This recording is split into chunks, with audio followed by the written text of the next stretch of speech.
बृहस्पतिवार व्रत कथा। प्रेम से बोले बृहस्पति देव की जय, विष्णु भगवान की जय। भक्तों, आप सभी का हमारे चैनल में स्वागत है। आप सभी पर भगवान बृहस्पति देव की कृपा सदैव बनी रहे।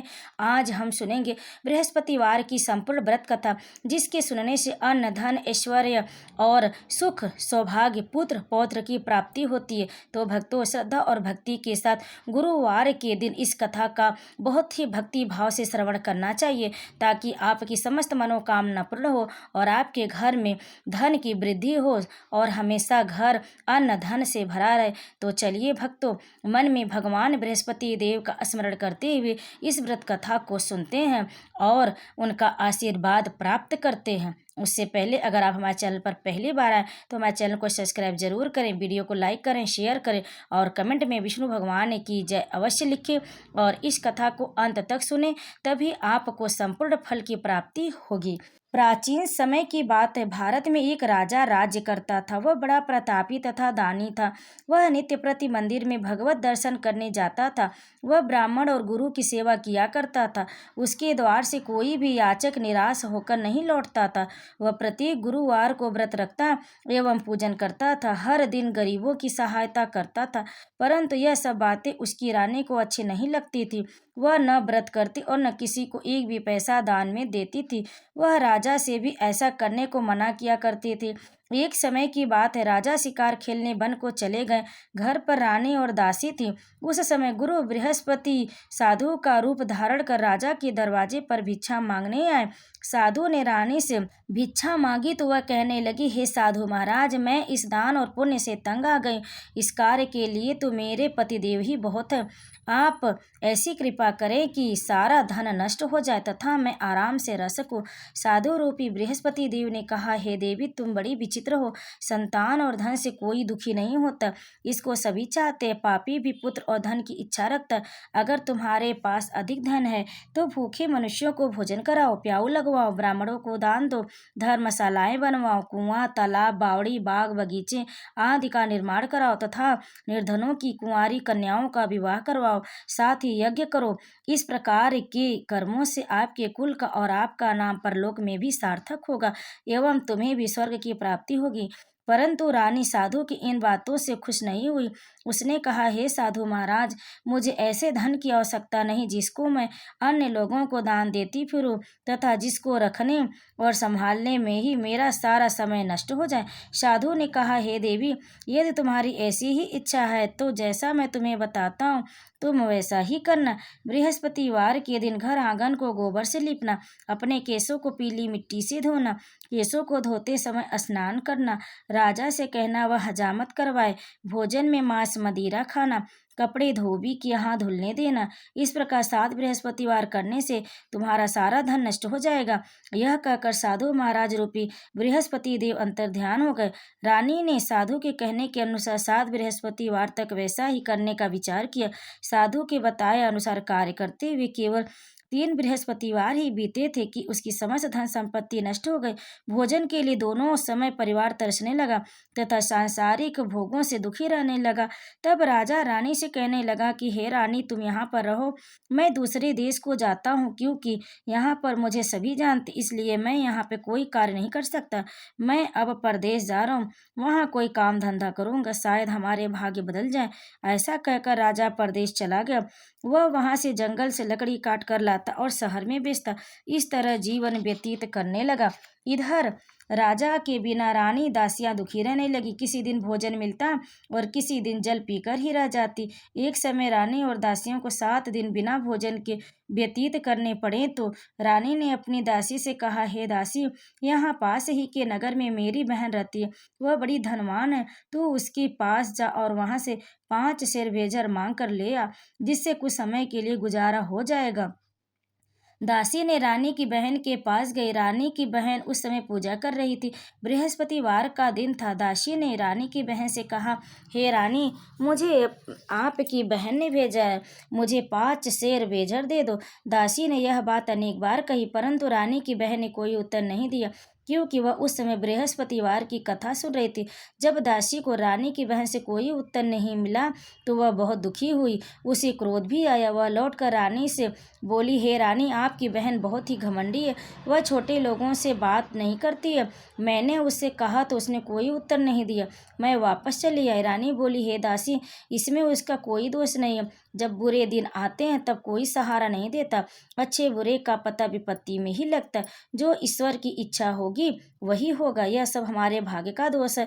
उधर रानी की बहन ने सोचा कि मेरी बहन की दासी आई थी, परंतु मैं उससे नहीं बोली, इससे वह बहुत दुखी हुई होगी। अतः कथा सुन और विष्णु भगवान का पूजन समाप्त कर वह अपनी बहन के घर आई और कहने लगी, हे बहन, मैं बृहस्पतिवार का व्रत कर रही थी। तुम्हारी दासी हमारे घर गई थी, परंतु जब तक कथा होती है तब तक हम लोग न उठते हैं और न बोलते हैं, इसलिए मैं नहीं बोली। कहो, दासी क्यों गई थी? रानी बोली, बहन, हमारे घर अनाज नहीं था। वैसे तुमसे कोई बात छिपी नहीं, इस कारण मैंने दासी को तुम्हारे पास 5 सेर बेझर लेने के लिए भेजा था। रानी की बहन बोली, बहन देखो, बृहस्पति भगवान सबकी मनोकामना पूर्ण करते हैं। देखो, शायद तुम्हारे घर में भी अनाज रखा हो। यह सुनकर दासी घर के अंदर गई तो वहां उसे एक घड़ा भेजर का भरा मिला। उसे बड़ी हैरानी हुई, क्योंकि उसने एक एक बर्तन देख लिया था। उसने बाहर आकर रानी को बताया। दासी अपनी रानी से कहने लगी, हे रानी देखो, वैसे हमको जब अन्न नहीं मिलता तो हम रोज ही व्रत करते। अगर इनसे इस व्रत की विधि और कथा पूछ ली जाए तो उसे हम भी कर लिया करेंगे। दासी के कहने पर रानी ने अपनी बहन से बृहस्पतिवार व्रत के बारे में पूछा। उसकी बहन ने बताया, हे रानी बहन, बृहस्पतिवार को सूर्योदय से पूर्व उठकर स्नान करके बृहस्पतिवार का व्रत करना चाहिए, लेकिन उस दिन सिर नहीं धोना चाहिए। बृहस्पतिवार के व्रत में चने की दाल और मुनक्कों से विष्णु भगवान का केले की वृक्ष की जड़ में पूजन करे तथा दीपक जलावें। उस दिन एक ही समय भोजन करे। भोजन पीले पदार्थ का करे तथा कथा सुने।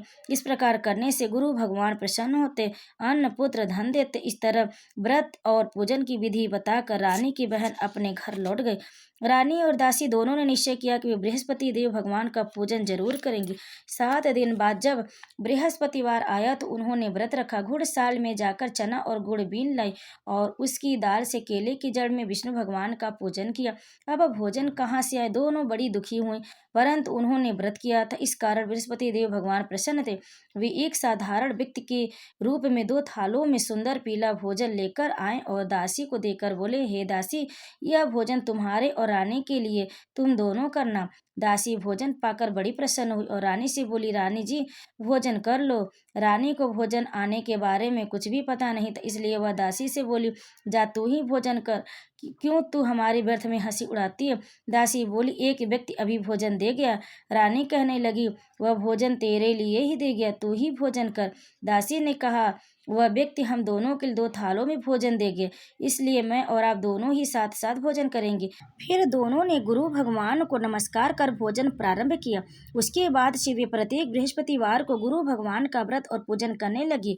बृहस्पति भगवान की कृपा से उनके पास धन हो गया, परंतु रानी फिर पहले की तरह से आलस्य करने लगी। तब दासी बोली, देखो रानी, तुम पहले भी इस प्रकार आलस्य करती थी। तुम्हें धन के रखने में कष्ट होता था, इस कारण सभी धन नष्ट हो गया। अब गुरु भगवान की कृपा से धन मिला है तो तू फिर आलस्य करती हो। बड़ी मुसीबतों के बाद हमने यह धन पाया है, इसलिए हमें दान पुण्य करना चाहिए।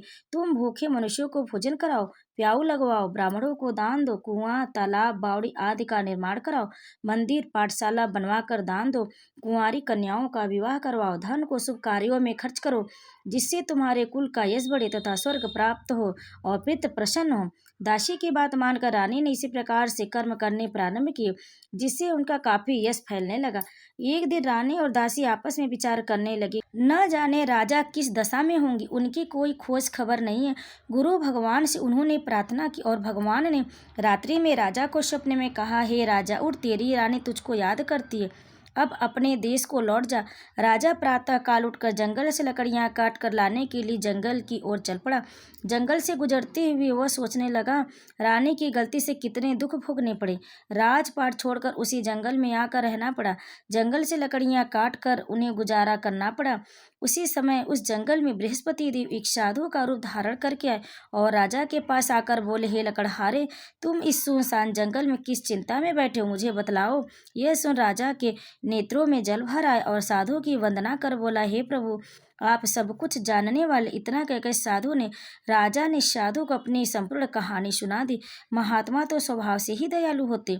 वे राजा से बोले, हे राजा, तुम्हारी पत्नी ने बृहस्पति देव के प्रति अपराध किया था, जिसके कारण तुम्हारी यह दशा हुई। अब तुम किसी प्रकार की चिंता मत करो, भगवान तुम्हें पहले से भी अधिक धन देंगे। देखो, तुम्हारी पत्नी ने बृहस्पतिवार का व्रत करना आरंभ कर दिया। अब तुम भी बृहस्पतिवार का व्रत करके चने की दाल व गुड़ और जल को लोटे में डालकर केले के पत्ते से भगवान विष्णु का पूजन करो। फिर कथा कहो या सुनो, भगवान तुम्हारी सब मनोकामनाओं को पूर्ण करेंगे। साधु को प्रसन्न देखकर राजा बोला, हे प्रभु, मुझे लकड़ी बेचकर इतना पैसा नहीं बचता जिससे भोजन के उपरांत कुछ बचा सको। मैंने रात्रि में अपनी रानी को व्याकुल देखा। मेरे पास कोई साधन नहीं जिससे मैं समाचार जान सकूं।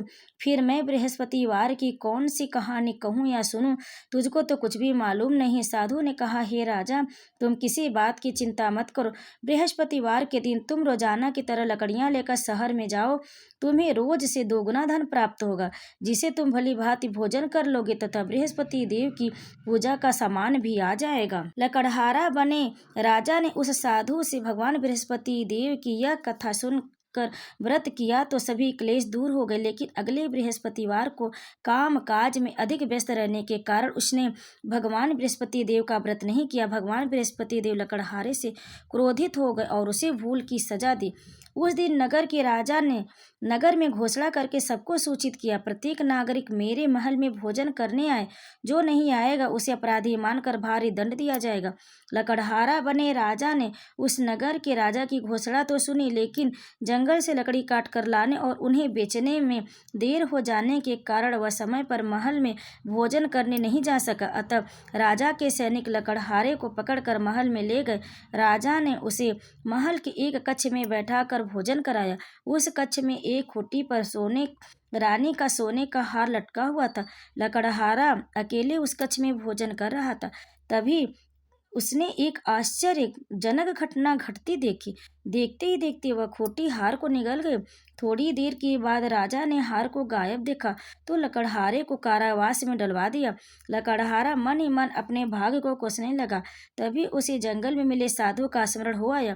थोड़ी देर में भगवान बृहस्पति देव सन्यासी के रूप में उसके सामने प्रकट हुए और कहा, हे लकड़हारे, तूने भगवान बृहस्पति देव की पूजा नहीं की, इसी कारण तुम्हें कष्ट हुआ। लेकिन अब चिंता मत करो, बृहस्पतिवार के दिन कारागार के दरवाजे पर तुम्हें कुछ पैसे पड़े मिलेंगे। उन पैसों से भगवान बृहस्पति देव का व्रत करके उनकी पूजन करोगे तो तुम्हारे सब दुख नष्ट हो जाएंगे। बृहस्पतिवार के दिन दरवाजे पर पड़े मिले पैसे से चने और गुड़ मंगाकर लकड़हारे ने बृहस्पतिवार की कथा कही तो भगवान बृहस्पति देव ने प्रसन्न होकर उस नगर के राजा को स्वप्न में लकड़हारे को कारागार से मुक्त करने को कहा। सुबह राजा ने अपने कक्ष में आकर देखा तो खूंटी पर रानी का हार टंगा हुआ था। राजा ने लकड़हारे को मुक्त कर दिया और उसे धन और आभूषण देकर विदा किया। लकड़हारा बना राजा उस नगर से चलकर अपने नगर में पहुंचा तो देखा कि उस नगर में बहुत सी कुएं, धर्मशाला, बाग बगीचे देखकर बहुत प्रसन्न हुआ। राजा ने किसी से पूछा, यह कुएं धर्मशालाएं किसने बनवाई? सबने उसे बताया कि यह सब रानी और उसकी दासी ने बनवाया। राजा महल में पहुंचा तो रानी ने उसका भव्य स्वागत किया। तब राजा ने निश्चय किया कि सप्ताह में एक बार तो सभी बृहस्पति देव का व्रत तथा पूजन करते, परंतु मैं प्रतिदिन व्रत किया करूंगा तथा दिन में 3 बार कथा कहूंगा। अब राजा हर समय दुसल्ले में चने की दाल बांधे रहता तथा दिन में 3 बार बृहस्पति देव की कथा कहता। कुछ दिनों के बाद राजा को अपनी बहन की याद आई। उस दिन घोड़े पर सवार होकर राजा अपनी बहन से मिलने चल दिया। अभी राजा नगर के बाहर ही पहुंचा था कि उसने सब कुछ कुछ लोगों को एक शव को ले जाते हुए देखा। राजा को स्मरण हो आया कि आज उसने किसी को बृहस्पतिवार की व्रत कथा नहीं सुनाई। राजा ने उन लोगों को रोककर कहा, भाइयों, आप शव को ले जाने से पहले मुझसे बृहस्पतिवार की कथा सुन ले। लोगों ने राजा पर क्रोधित होते हुए कहा, तुम पागल तो नहीं हो? लेकिन कुछ बड़े बूढ़े लोगों ने कहा, अच्छा भाई, साथ में चलते चलते तुम अपनी कथा भी सुना लो। राजा के चलते हुए आधी कथा सुनाई थी कि शव हिलने लगा। राजा की पूरी कथा सुनाते ही शव उठकर बैठ गया। लोगों ने हैरानी से दांते तले उंगली दबाई और अगले बृहस्पतिवार से भगवान बृहस्पति देव का व्रत करने व कथा सुनने का निश्चय कर लिया। अब घोड़े पर सवार राजा चलते हुए किसान के पास पहुंचा। किसान अपने खेत में हल चला रहा था। राजा ने कहा, अरे भाई, मुझसे बृहस्पतिवार की कथा सुन लो। किसान झुझलाकर बोला, अरे भाई, देख नहीं रहे, जितनी देर तक तुम्हारी कथा सुनूंगा उतनी देर में तो पूरे खेत में हल चला लूंगा। राजा निराश होकर चलने लगा। तभी किसान के बैल लड़खड़ा कर जमीन पर जा गिरे।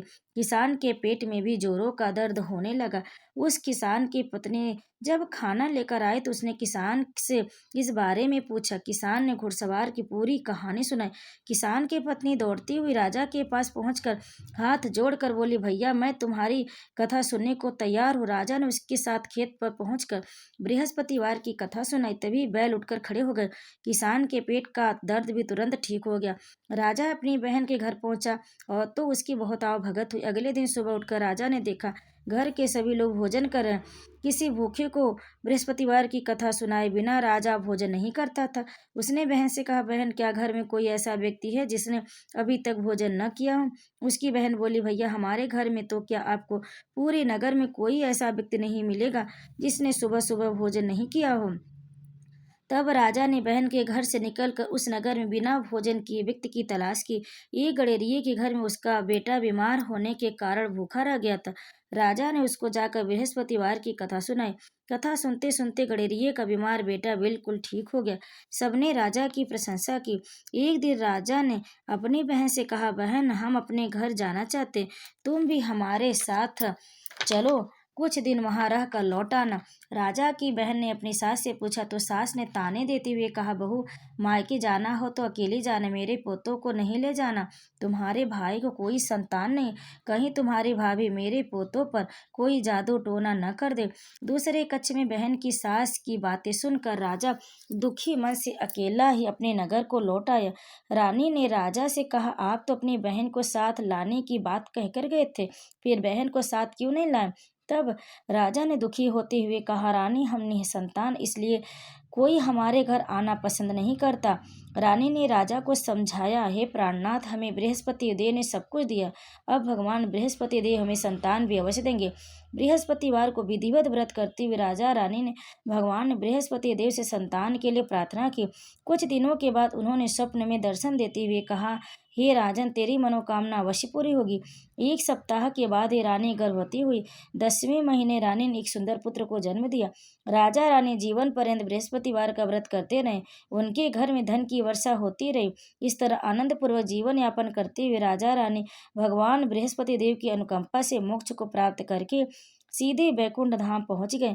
बृहस्पतिवार को विधिवत व्रत करके जो स्त्री पुरुष भगवान विष्णु की पूजा करते हैं, भगवान उनकी सभी मनोकामनाएं पूरी करते हैं। तो प्रेम से बोले भगवान बृहस्पति देव की जय, भगवान विष्णु की जय। भक्तों, कथा को अंत तक सुनने के लिए आप सभी का बहुत बहुत धन्यवाद। अगर आपको हमारी ये कथा पसंद आए तो वीडियो को लाइक, शेयर, कमेंट जरूर करें।